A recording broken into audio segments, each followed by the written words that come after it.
Mesdames et messieurs, bonsoir et soyez les bienvenus pour cette nouvelle édition de notre journal de 22 heures au sommaire de l'actualité.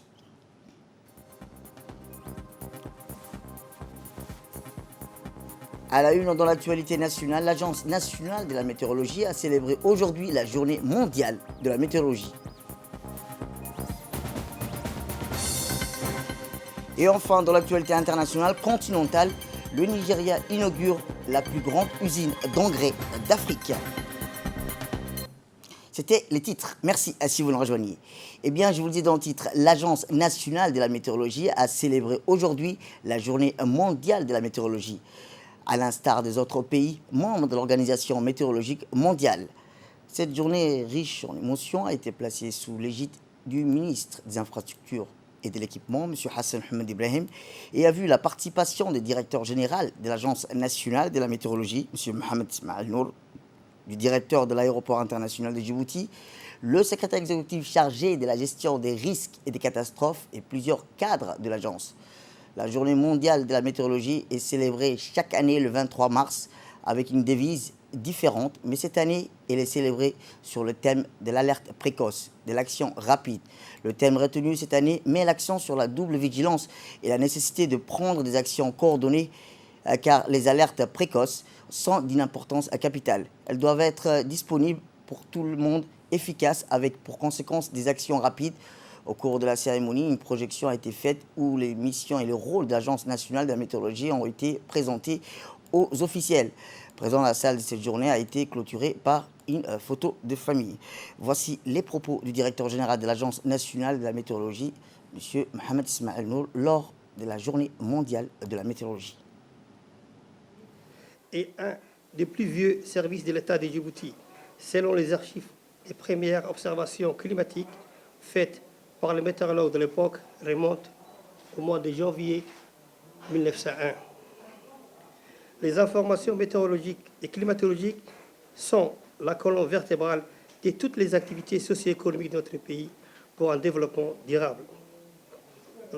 La création de l'Agence nationale de la météorologie est la politique déterminée par son Excellence, Monsieur le Président de la République, Hadji Ismaïl Omar Guelleh, pour renforcer les réseaux d'observation météorologique, la mise en place d'un système efficace d'observation météorologique et suivi le climat, changement climatique, réchauffement climatique, phénomènes extrêmes et la sécheresse. Amélioration d'un système de collecte de données, d'analyse, archivage et publication des données météorologiques et climatologiques. Production des données traitées et informations.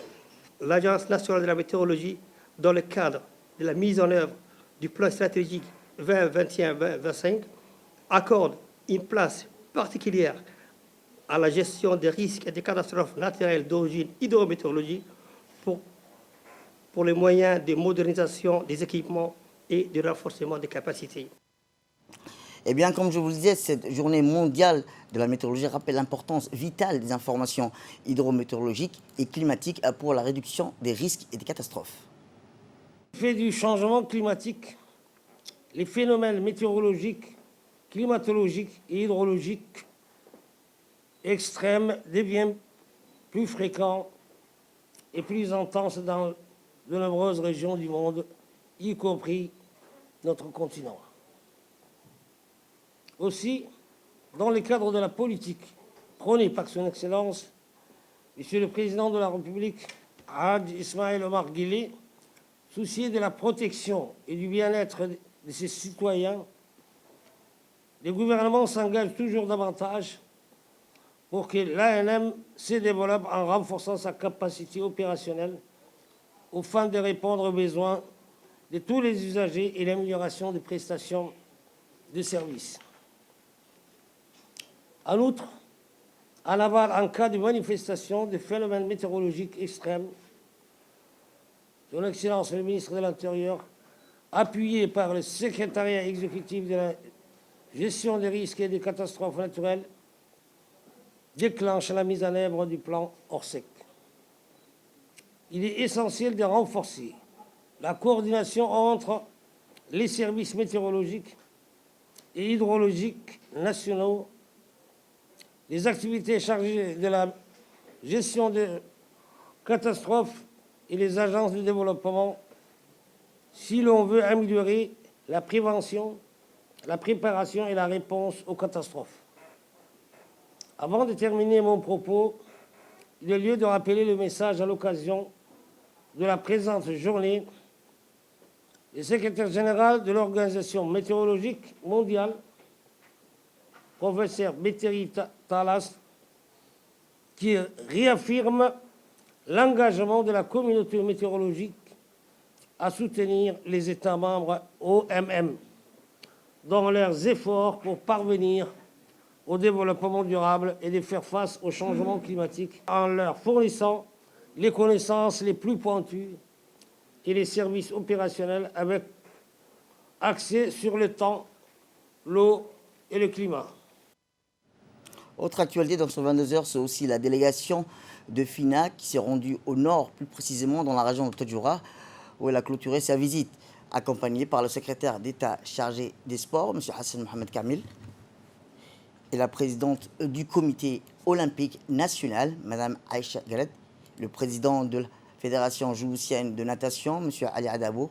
La délégation a été accueillie très chaleureusement par la population de la ville blanche, avec à sa tête le préfet Hassan Dabelé, le président de la Ligue régionale de natation de Tadjoura, Maki Ahmed, et la sous-directrice régionale de Tadjoura. Après une réunion dans les locaux de la préfecture, c'est à l'Escale que la délégation s'est rendue. Des jeunes moins jeunes, tous passionnés de natation et des sports aquatiques, ont tour à tour présenté leur numéro.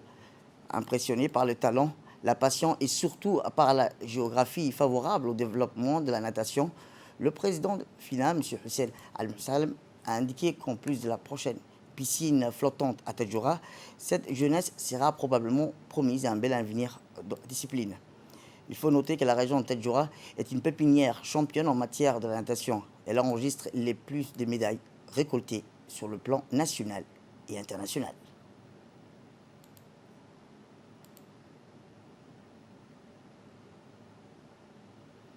Retour à Djibouti, où il y a un atelier d'organisation et analyse des pratiques enseignement dans le cadre du projet Apprendre, mené conjointement par le centre de formation et l'inspection générale avec l'organisation de l'OF.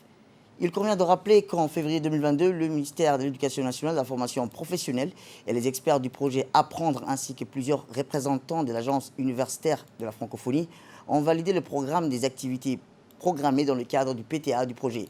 Au cœur des priorités du MENFOP, la formation et l'évaluation dans tous les acteurs de l'éducation, l'actualisation des programmes scolaires, l'intégration des TIC et le développement de la recherche en éducation.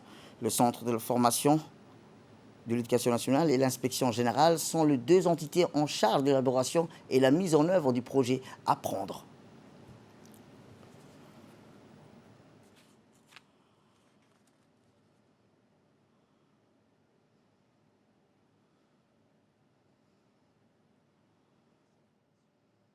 Dans le cadre du partenariat entre le MENFOP et l'agence universitaire francophone, l'AUF.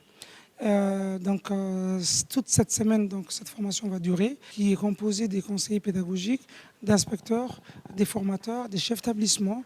Et effectivement, l'objectif étant de former tous ces personnels-là sur l'analyse des pratiques professionnelles. Deux experts ont été dépêchés par l'AUF dans le cadre de cette formation. Et justement, cette formation porte surtout sur l'amélioration des pratiques professionnelles, distinguer l'observation des pratiques professionnelles et comment effectivement, par quel biais l'analyser aussi. Les résultats attendus, c'est effectivement surtout contribuer à professionnaliser davantage l'enseignant, lui permettre effectivement de renforcer ses capacités au service bien sûr de la réussite des enseignements-apprentissages. Autre actualité dans ce 22 heures, c'est aussi dans la continuité de la célébration de la Semaine nationale de l'eau. L'Office national de l'ONEAD de Djibouti a organisé mardi dernier une journée porte ouverte pour les élèves de l'université dans les filières d'hydrologie afin de recenser les différentes activités de l'ONEAD. La visite a débuté à la station de pompage d'Ambouli, l'ancien drainage de la République de Djibouti. Ensuite, les élèves de l'université ont pu visiter le forage de Nagad, suivi de celui de Douda, pour enfin finir leur tournée avec la visite de forage de PK12. Grâce à cette journée de porte ouverte dédiée pour la célébration de la Semaine nationale de l'eau, les élèves de l'université ont pu bénéficier des savoirs nécessaires pour leur projet scolaire. Rappelant que le thème choisi pour cette année est les eaux souterraines. C'est l'occasion pour les sociétés et les entreprises en charge de la distribution de ces liquides précieux et de gestion des eaux usées de mettre en exergue les progrès réalisés dans ce domaine. Les élèves ont pu ainsi écouter les responsables de la station de pompage d'Ambouli et l'ancien drainage de la République de Djibouti. Ensuite, les élèves de l'université ont pu visiter les forages de Nagad, suivis de celui d'Ouda, pour enfin finir leur tournée avec la visite des forages de PK12. Pour cette semaine, pour cette année, à une semaine, mais nous avons recensé les principales activités que nous allons faire, que nous avons élaborées dans 3 établissements scolaires. Le thème qui a été choisi cette année par l'Agence des Nations Unies pour l'eau porte sur les eaux souterraines.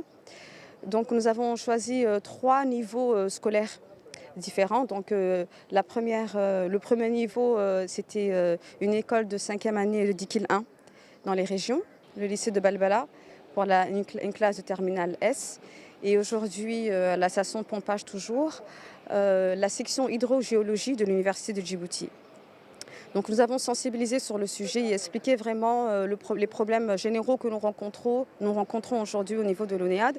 Et c'est important aussi de passer par l'éducation, surtout des enfants, parce que ce sont les futures générations. Et nous avons vraiment essayé de mettre le paquet pour pouvoir faire la sensibilisation comme il fallait. Écoutons ces quelques réactions recueillies par nos confrères des élèves de l'université. Présent à l'occasion de la journée de l'eau. On est actuellement à la station de pompage de Umbouli, à l'ONEAD, et on a vu plusieurs différents matériels, des matériaux de pompage. On a un peu vu les logiciels, on a visité aussi les forages. C'est une journée très intéressante parce que tout simplement l'eau est importante, l'eau c'est la vie. Et c'était très intéressant et nous remercions l'ONEAD de nous faire découvrir des nouveaux horizons.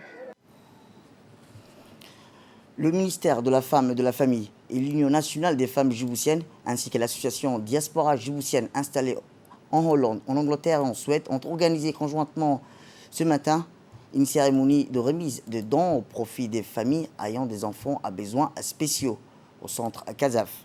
L'association Diaspora djiboutienne a concouru à cette initiative de kit aux enfants à besoins spéciaux. Cette cérémonie a vu la participation de la vice-présidente de l'UNFD, Mme Hassan Mohamed Blil, de la secrétaire générale du ministère de la Femme et de la Famille, Mme Anissa Hassan Bahadon, le directeur des relations bilatérales du ministère des Affaires étrangères, les diasporas djiboutiennes installées en Hollande, en Angleterre et en Suède. L'association Diaspora djiboutienne vient de réitérer son engagement constant en faveur des plus démunis. Enfin, les familles ont tenu à exprimer leur gratitude et leur reconnaissance à l'endroit de ceux ou celles qui ont contribué à l'organisation de cet événement.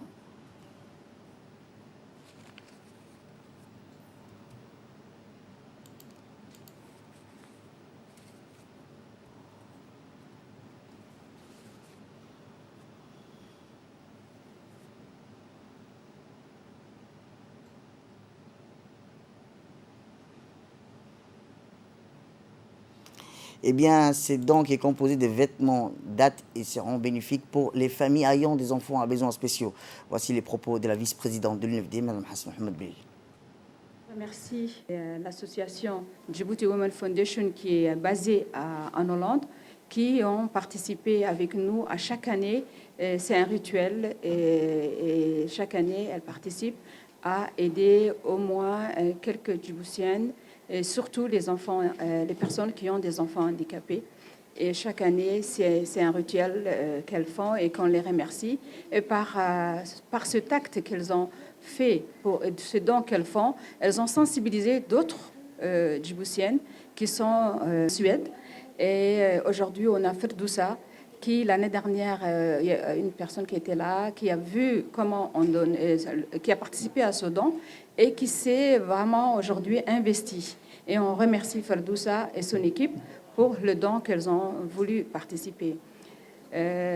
Sans oublier l'association DERA, qui est toujours auprès des femmes qui ont des enfants handicapés et qui est avec nous aujourd'hui. Et je la remercie pour le fait qu'elle s'occupe vraiment de ces familles et qu'elle fait des plaidoyers auprès de chaque institution pour qu'on puisse aider ces enfants et leurs mamans.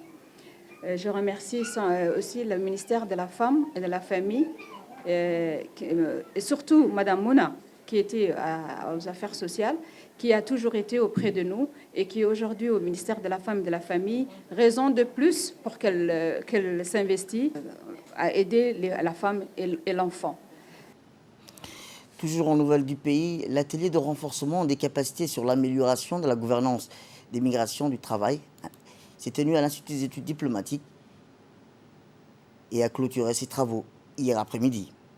Les travaux de cet atelier, qui visent les hauts cadres des différentes administrations impliquées dans le dispositif de coordination et d'accompagnement de la problématique migration, fait suite à la déclaration de Djibouti, acte par lequel les pays membres de l'IGAD ont pris l'engagement d'agir pour les droits humains et d'instaurer un dialogue régional pour unir les forces afin de promouvoir une migration du travail sûre et ordonnée qui puisse rendre la région plus prospère et plus développée. Ainsi, le secrétaire général du ministère du Travail chargé de la formalisation et de la protection sociale, M. Abdallah Al-Mohamed, a expliqué que la gouvernance d'un tel dispositif nécessite un renforcement à tout point de vue pour la mise en œuvre des réponses aux défis posés par les flux migratoires. La gouvernance d'un dispositif de migration nécessite un renforcement à tout point de vue. Djibouti accueille des migrants. Il faut s'en occuper, les protéger et les coordonner. Le perfectionnement des ressources humaines est un des leviers pour la mise en œuvre des réponses adéquates aux défis posés par les flux migratoires. J'espère que ces quelques jours de concertation ont été fructueux pour les participants et que les débats ont permis de dégager les questions prioritaires pour la régulation de la migration du travail.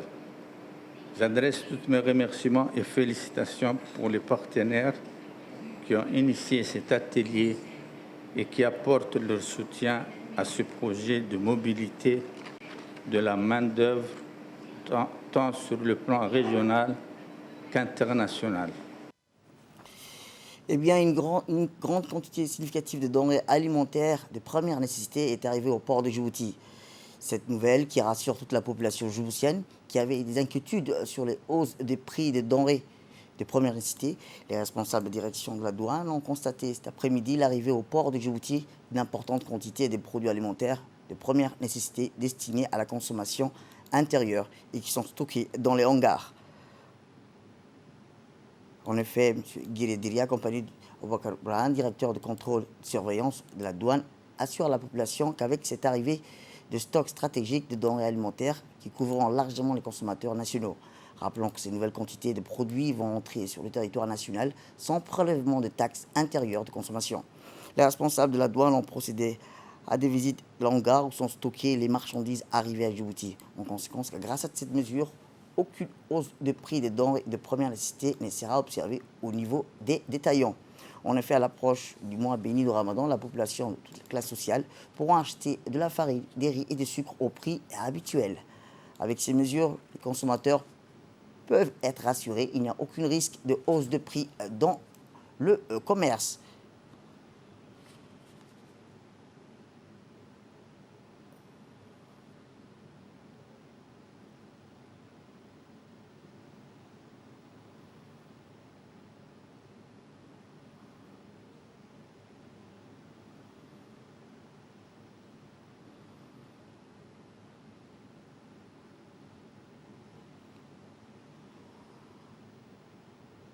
bakhaaradani inay ku jirto raashinkii loo baahnaa oo ah sida bariiska iyo daqiiqda iyo shonkorta inay taalo wadanka ay soo taalo hadda kontaneeradan yaallay iyo gaariyaashan lagu gurayay waa daqiiq waxa lagu gurayo wadankana way galaysaa kolkaa waxaan u sheegaynaa shicibweynaha reer Djibouti inay markaas waxa weeyaan uu noo yaalo bariis uu noo yaalo shonkori ay sans rentrer sans prélèvement de taxes intérieures de consommation.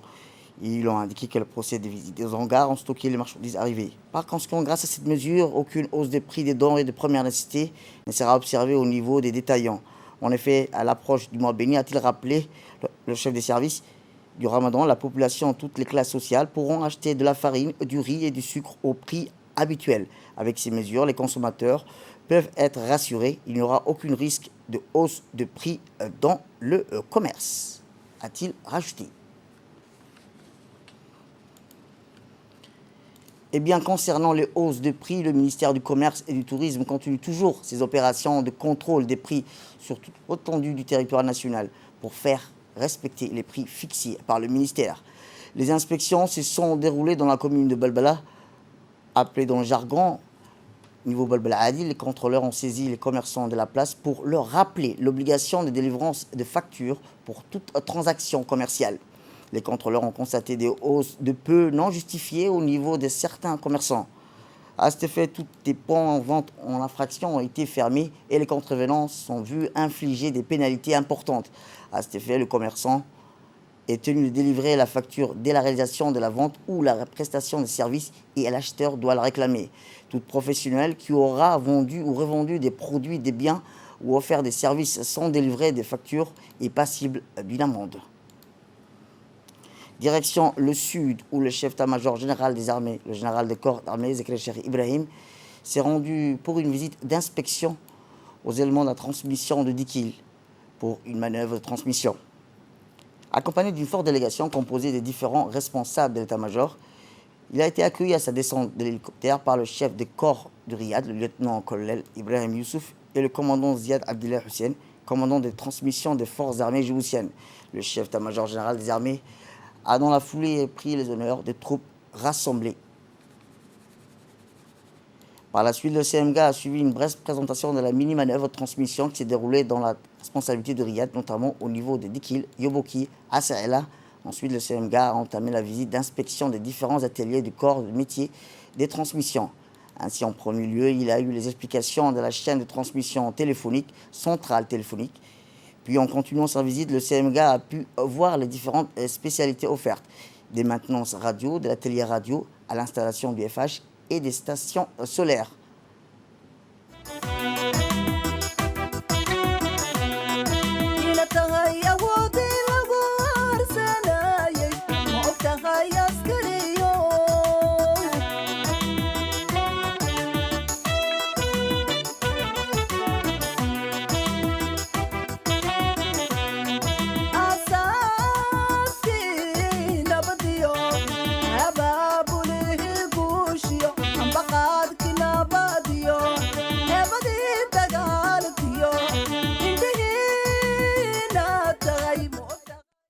Ensuite, le CMG s'est rendu au poste de commandement avancé pour un point de situation de la manœuvre en cours.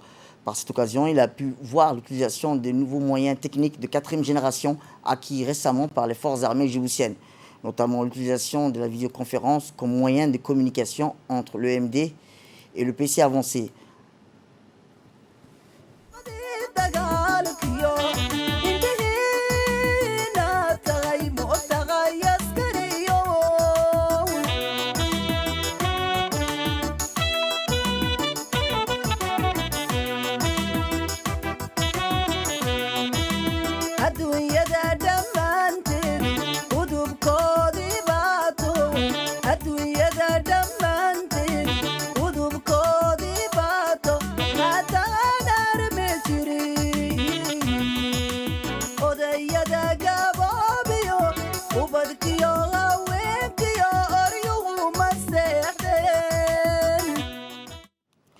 Enfin, le CMG a parlé via la radio de haute fréquence avec le chef de bataillon Hil Walal déployé à Djalarsi, le lieutenant-colonel Mohamed Omar Assoui.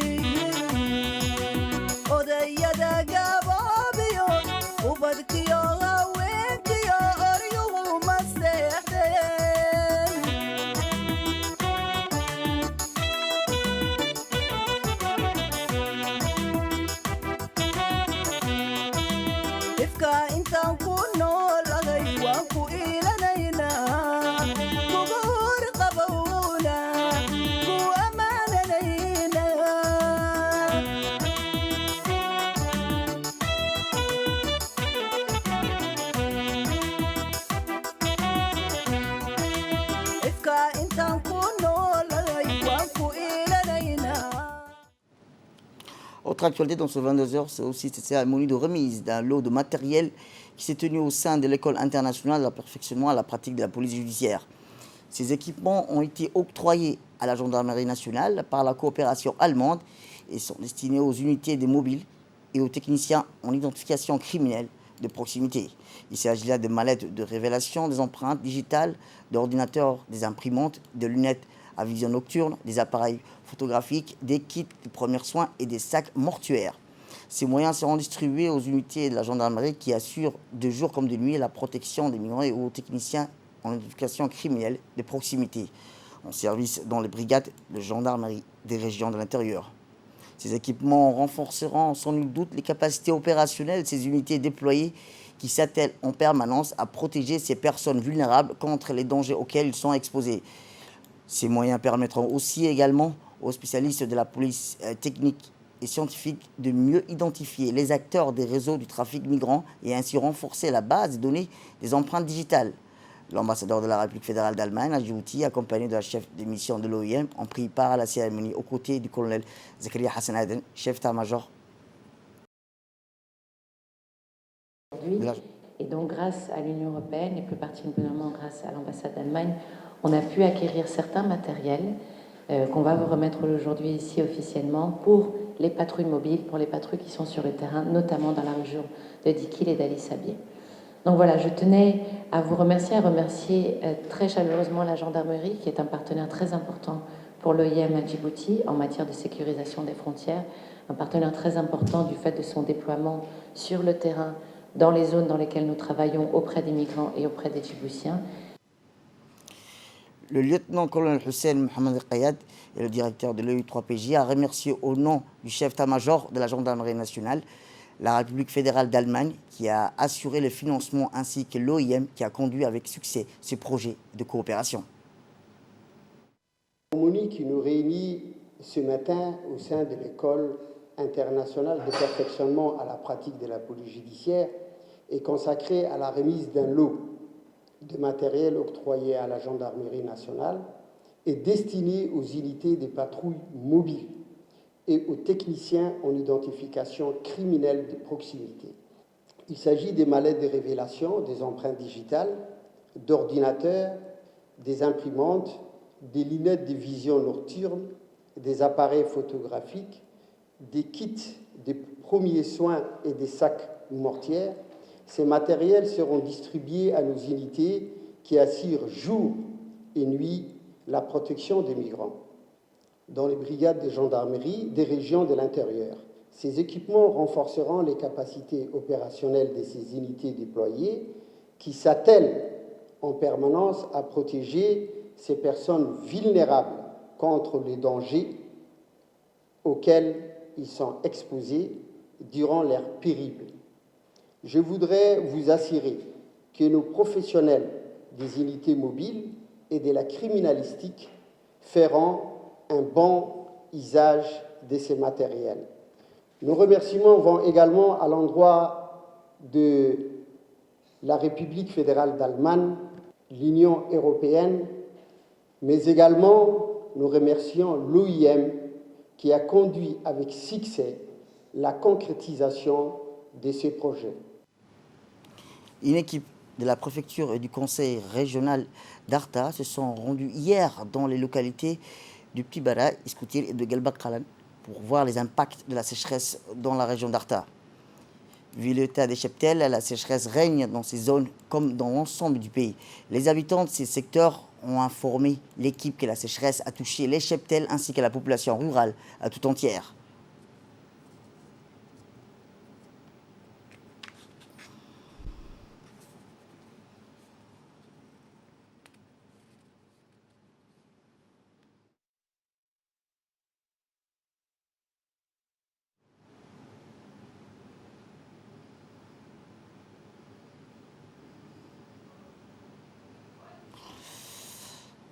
Direction le sud où la fondation Diwan al-Zakat a distribué la collecte de la Zakat de l'année 2021 aux bénéficiaires de la région d'Ali Sabieh. C'est plus de 108 familles de la ville d'Ali Sabieh et des sous-régions qui ont pu bénéficier des fonds de la Zakat. La Fondation a également distribué des parrainages d'orphelins, notamment la 3e et 4e promotion à plus de 81 orphelins. Compte tenu de l'avènement du mois béni de Ramadan, le Diwan a également distribué à tous les bénéficiaires de distribution des zakat et de parrainage, ainsi qu'aux imams des mosquées.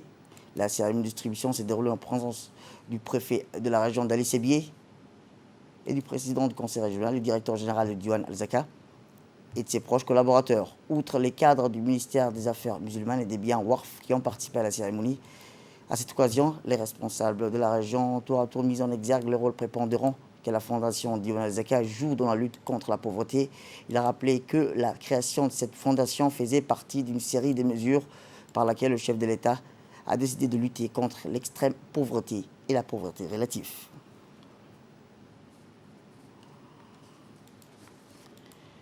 Direction le Nord, où la 2e édition de remise des prix aux meilleurs élèves du 2e trimestre de l'année scolaire 2021-2022 s'est tenue au collège d'Obok. Cette cérémonie qui s'est déroulée dans l'enceinte du collège d'Obok a vu la participation de nombreux invités de marque, dont le préfet adjoint de la région, du président du conseil régional et du chef du service régional de l'éducation nationale et des conseillers pédagogiques, des chefs d'établissement et des parents d'élèves. Eh bien, dans son intervention prononcée à cette occasion, le principal du collège d'Obok a indiqué que le but de cette initiative consiste à motiver les élèves et à les encourager à améliorer leurs résultats scolaires. Au total, plus de 97 élèves ont obtenu le tableau d'honneur en ce 2e trimestre, un net progrès par rapport au nombre d'élèves primés lors du 1er trimestre. Le lauréat se compose des élèves de toutes les classes confondues, du 6e au 9e année du collège, ayant obtenu une note supérieure à 16 sur 20.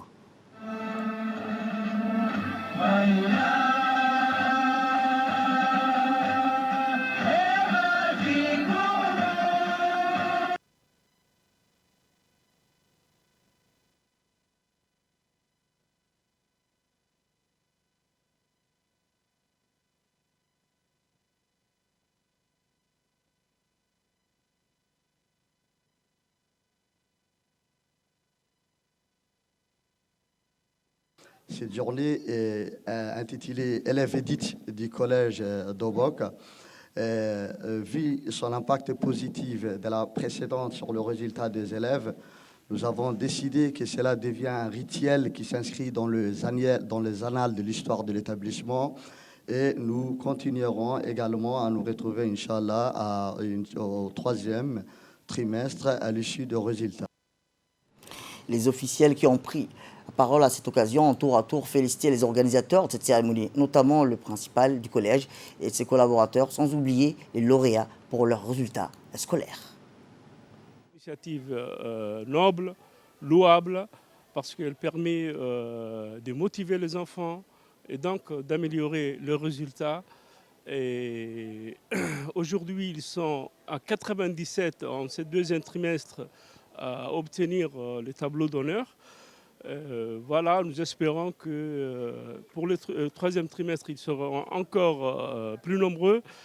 Donc je dis bravo, un grand bravo au principal du collège et à tous les enseignants et bien sûr aux lauréats, aux élèves. Et voilà, je dis bravo à tout le monde. C'est avec autant de plaisir que je prends part à ce genre de cérémonies qui sont organisées, pour la 2e fois dans la même année, donc en 2022 ici au collège. Je voudrais à cet égard d'abord remercier le service régional de l'éducation qui nous a invités à prendre part à cet événement, mais également à la direction du collège qui a organisé cet important événement. La dernière fois, j'y ai participé avec plaisir, car voir autant d'enfants qui ont eu des très bonnes notes et puis qui sont primés, c'est un encouragement donc, et pour l'élève, et pour les parents, et pour la famille. C'est un exercice qu'on avait demandé à ce qu'il soit renouvelé. Et aujourd'hui, je suis extrêmement content qu'après le premier trimestre, ce soit les 2e trimestres où les enfants sont primés. La dernière fois, je crois que nous avions donné des prix à quelques 75 élèves. Aujourd'hui, j'apprends qu'ils sont encore plus nombreux que ça. Ça montre que la dernière fois, donc, ça a fait l'effet. Et donc, j'invite la direction du collège, j'invite le service régional pour faire de cet exercice donc un exercice périn où les enfants soient motivés. Et nous, en tant qu'autorité, que ce soit la préfecture, que ce soit les conseils régionaux, on sera toujours à leur côté, comme on a toujours été aux côtés du ministère de l'Éducation nationale. On retourne vers le sud où la lutte contre toute forme de trafic illicite s'intensifie à Ali Sabié. L'armée BIAS de la région d'Ali Sabié, en étroite collaboration avec la brigade de la douane d'Ali Sabié, ont intercepté une importante marchandise de contrebande de khat. La marchandise saisie à cette occasion était composée de 40 sacs de khat, plus de 2850 kilos. Les contrebandiers voulant acheminer à Ali Sabié, la douane d'Ali Sabié, sous l'autorité de Moumina, a aussitôt procédé sur place à la destruction par le feu de ce khat de contrebande. Rappelons que la contrebande nuit à l'économie du pays et sans la complicité d'un potentiel acheteur, le trafiquant ne pourrait exercer ce commerce illicite. Il incombe donc à chaque citoyen de mener de son côté cette lutte pour mettre à terme ce fléau. Et dans l'actualité internationale, je vous le disais, le président nigérien Muhammadu Buhari a inauguré mardi dernier une usine d'engrais d'une valeur de 2,5 milliards de dollars sur fond d'impact de la hausse du prix. Alors que le marché mondial des engrais a été secoué, le gouverneur de la Banque centrale du Nigeria, Godwin, est d'avis que l'inauguration de l'usine arrive à point nommé car elle aide le Nigeria à un éternel problème d'engrais. L'agriculture est un des éléments vitaux pour l'économie nigérienne, qui contribue à 25% de son produit intérieur brut, de 112 billions de naira en 2021. Cependant, les agriculteurs sont parfois limités par un approvisionnement restreint en engrais et en semences améliorées. Avec la nouvelle usine d'engrais d'une capacité de 3 millions de tonnes métriques par an, le Nigeria s'entend à un boom car les engrais sont maintenant facilement disponibles en plus de grandes quantités et de meilleure qualité, a déclaré le président nigérien. C'est la fin de cette édition. Merci à vous de nous avoir suivis. Restez avec nous pour la suite de nos programmes télévisés et bon week-end à vous.